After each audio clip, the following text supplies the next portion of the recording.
Don't forget, you can reach the latest episode of Potomac Watch anytime. Just ask your smart speaker, play the Opinion Potomac Watch podcast.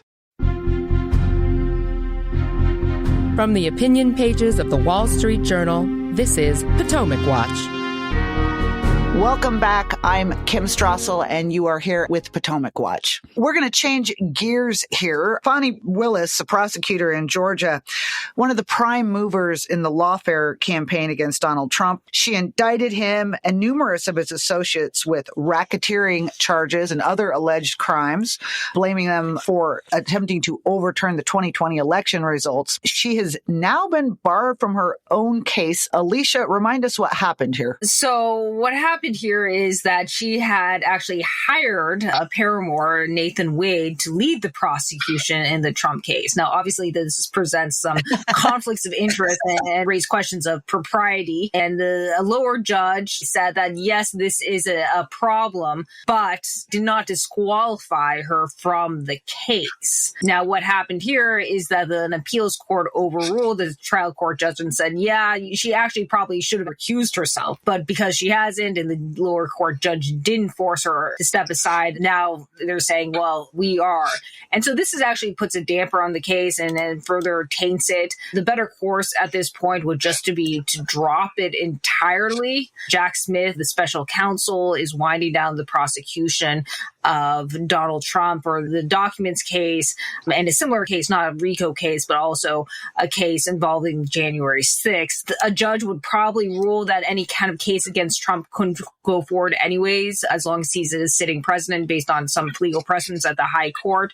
So it's really perplexing that Ms. Willis has actually continued to push this, and now she just looks even worse as a result of this appellate court ruling. Yes, this has been a real mess of a case. Remember all that live TV coverage of the discussion that was done in front of the judge about her paramour and their involvement. It was really quite the scandal, especially over this summer. But as much as I agree with you, Alicia, that the wisest course of action would be to drop this, somehow I seem to doubt that that is going to be her course of action. Monet, what could happen now? I mean, I am assuming that Willis could appeal this decision and still try to fight this, although I guess wouldn't that take a bunch of time too? Yes, Willis can appeal the decision to the Georgia Supreme Court, which theoretically could choose to reverse this appellate court decision and then put her back in charge. But there's no doubt that it would drag it on even further than it already has, which will look much more absurd, I think, once Trump is the sitting president and they're trying to continue with these proceedings. If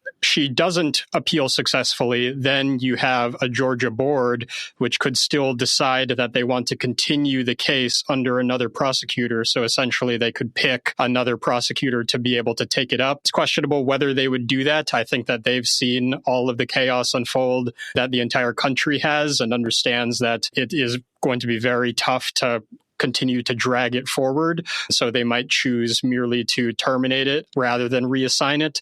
But either way, we're going to see this thing continue on in some fashion. And I think the public is probably divided between completely tuning it out and thinking it's an outrage to see all this chaos unfolding, targeting who's about to be the sitting president of the United States with a somewhat slim-shod legal case. And Alicia, let's just assume that regardless of whether she won or lost on appeal, or whether someone else came in to take over this case and decided to also continue pursuing it.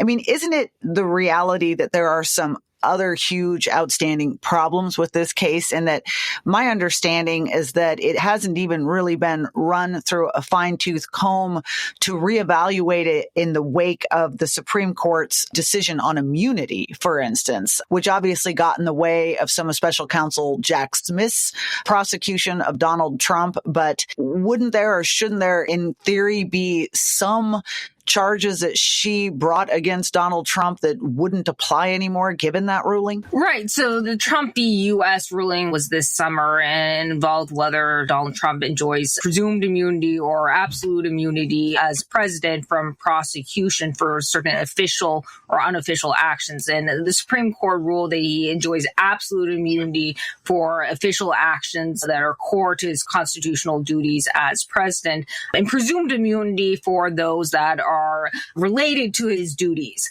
Now, basically, this hasn't been vetted. As you said, Fani Willis hasn't gone back and the DA hasn't considered whether some of these charges should be dropped because they were actually concerned his official acts as president that were core to his duties, such as directing his AG and some of the conversations with Mike Pence at the time. Again, there's also the separate issue whether you can continue to prosecute a sitting president. Now, the Supreme Court actually hasn't ruled on that, but Justice Leo Gorsuch, in a case that actually involved Trump's tax returns in the first presidential term, did raise questions regarding the separations of powers and such, and federalism, if you could have local DAs prosecute a sitting president, and how that would exactly work and how it would interfere with his executive duties. Would he be having to sit at trial, while there's a war going on, and how would that distract him and such? So I think that is also a separate issue and another reason to just shut down this prosecution.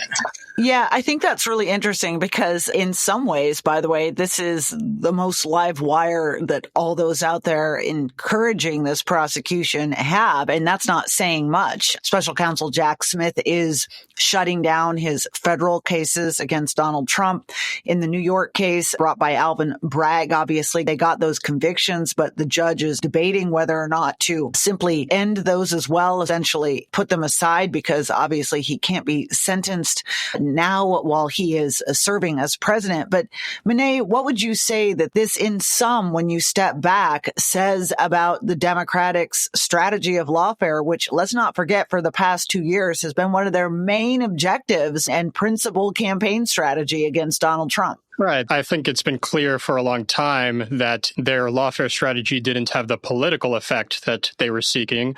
Of course, they pulled off one half of it in the sense that they did re-amplify Trump among the Republican Party base and help him to secure the nomination. But what was supposed to be the second part of it, tainting him in a way that would make him unacceptable to the general electorate, failed disastrously. And here he is about to take office again. But I do think that it's interesting to see that even just on the legal and procedural merits of this case, they've been a complete disaster. They've been racked with delays as their filings just didn't meet the usual standards of scrutiny for a well-ordered case. They have obviously been put off by these considerations of presidential immunity that they didn't do the legwork to prepare themselves for before bringing the charges. And it just seems as if it's a really clear sign that these were rushed because they wanted to get them in before the election. The timing was entirely political, and they weren't particularly focused on, dotting their I's and crossing their T's because they were so determined to push towards a preconceived narrative or preconceived conclusion of Trump's guilt that they didn't actually prepare well and do the sort of difficult grunt work that usually would go into bringing a high-profile case of this kind. Thank you, Monet, and thank you, Alicia. We also want to thank our listeners. We are here every weekday. If you like the show, please hit the subscribe button, and you can write to us at pwpodcast@wsj.com.